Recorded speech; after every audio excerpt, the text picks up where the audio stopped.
talk about friendship and what that means, and how do you know that you're actually with the right friend? Because a friendship is a relationship. And is your friend giving off the right kind of energy for your personal growth? Click on that subscribe button. Let's get this party started. Okay, so grab some snacks, grab some whatever it is that you want to nibble on, because we are going to do a talk show here on the front row. We want to keep it a little bit real. I have a pillow in front of me because I'm hiding a stain that has placed itself on a very, very funny spot on my top, but we are dealing.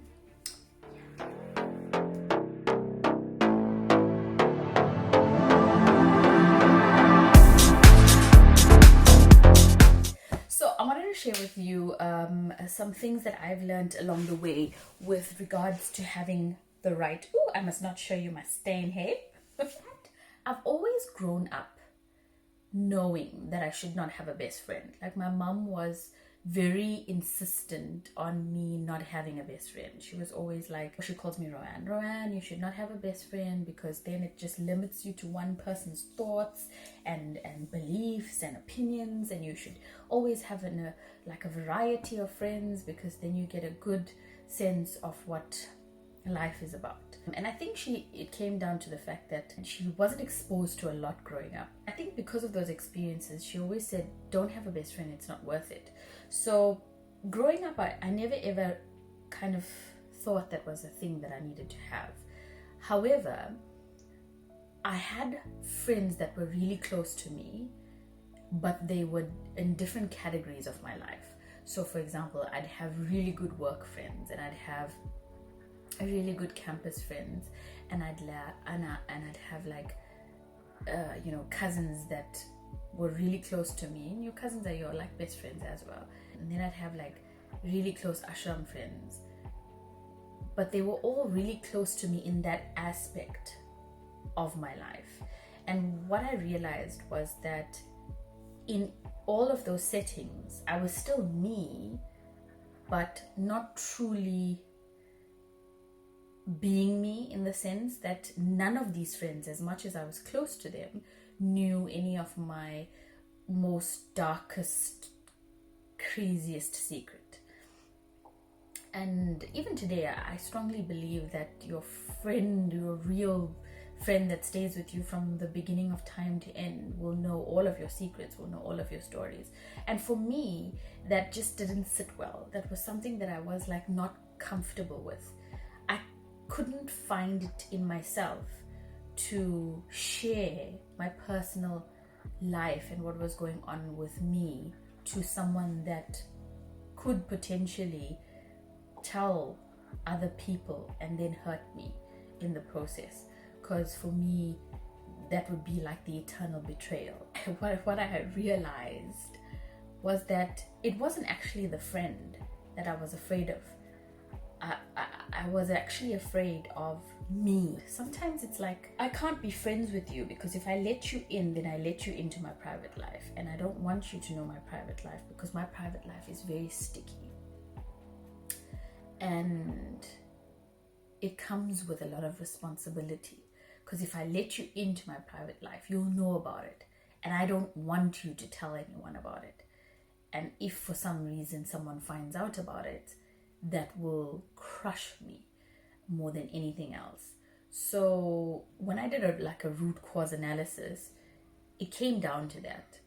And I think it sort of made me create this person on the outside that everybody saw, and nobody saw me for who I truly was. Now I realize that I don't need to have friends.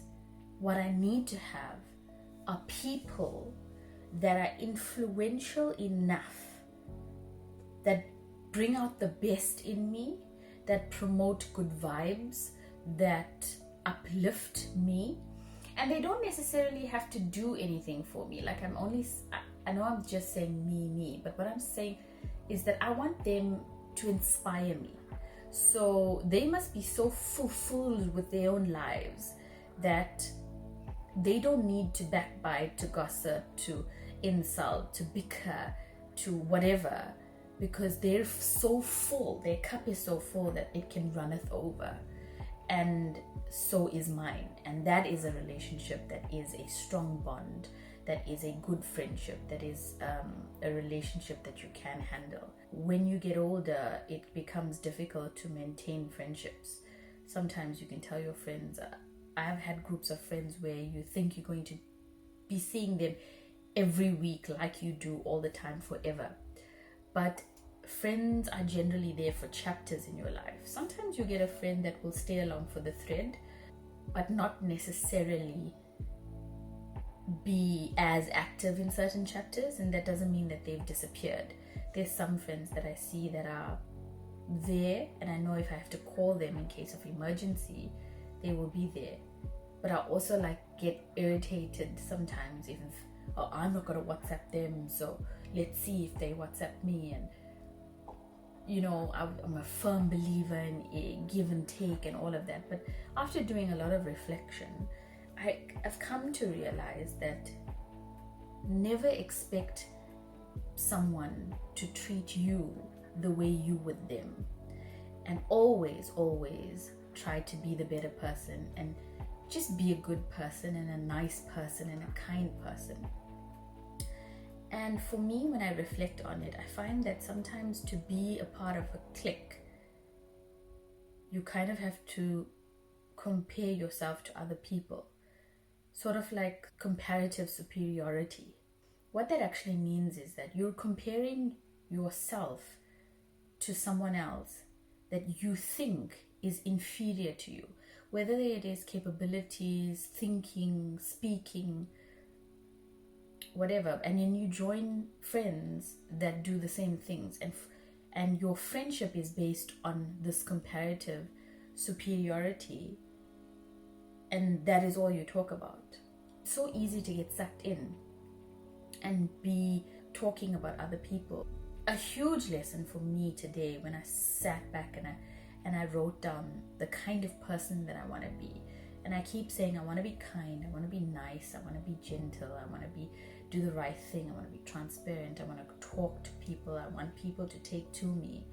But how do I expect people to take to me if they are seeing my actions otherwise?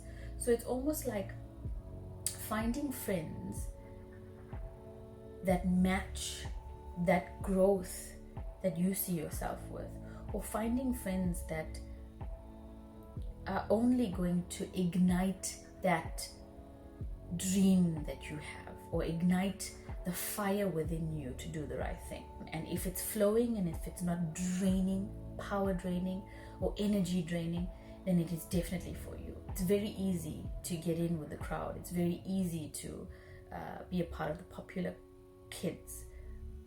It's incredibly easy. What is difficult is to stand alone and do the right thing, and you will be frowned upon. But to say, no, I don't want to complain about this. I don't want to have my energy drained. And just be grateful for what you have, instead of saying that person has more than me, or that person is an idiot, or what is there to gain?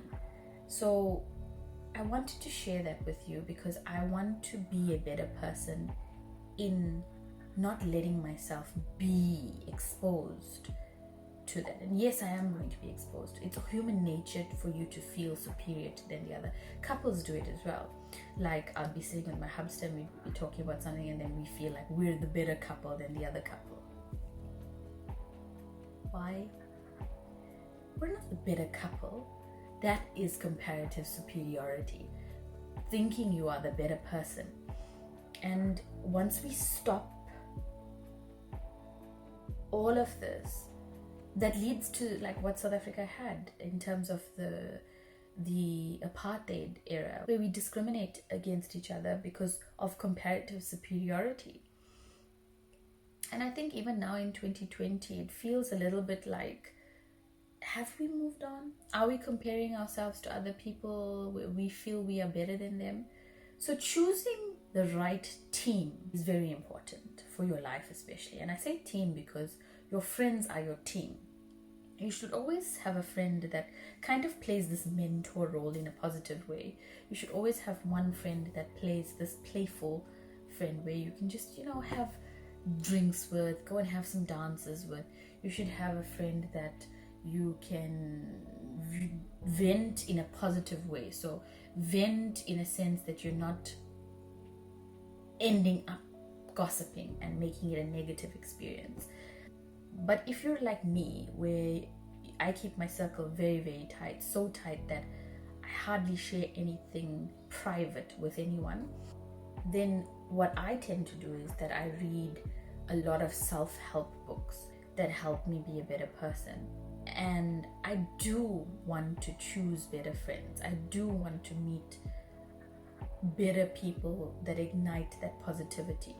And I also, in return, through my actions, want to send out positivity into the universe. So if I'm thinking, gosh, he or she is the dumbest person on earth, those energies are going to go to that person and harm that person, and then it's going to come back to me twofold, sort of like the law of cause and effect, which is karma. I don't want to be that person anymore. So I wanted to share that with you because that was my realization today. It is going to be a journey, and we will do this together. But the moment we are feeling that our friends are energy draining, that we are talking ill about someone else, that we are being nasty, insulting, taking the mickey out of someone in a bad way. You can do things that are playful. I mean, come on, you can do those things. But some people really don't give up and they really bring down someone. That's not nice. We want to make friends that are uplifting us. We want to have friends that really are happy for you and you are happy for them. And if you don't find those friends right now, you will. Just make your circle larger, be approachable, try and talk to more people, and just be that person that's,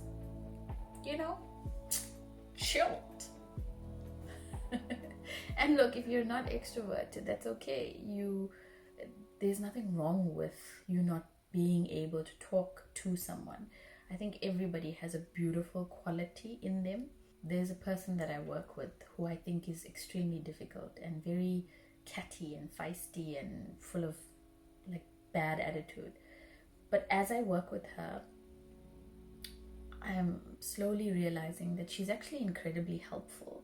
She might be a little bit come across as rude in her ways, but she's incredibly helpful when you need her. So it's something that I need to learn. I cannot expect her to behave in the way I would necessarily behave. And that is a huge lesson in friendship, is that when you do make a friend, they may not act the way you do necessarily, but are they good people? And are they energy savers or are they energy drainers? And the drainers, you do not have to talk to them. I want to be in a space where, like Oprah, where eventually I can choose. I don't want to talk to you. I'll talk to you. I don't want to talk to you. I'll talk to you. And people are dying to speak to me because I'm Roanna. But while we're here alone with each other and our thoughts, then let's just try to be good and kind, and let's just try and dive into a sea of good vibrations. We don't want to have people in our lives that are drainers.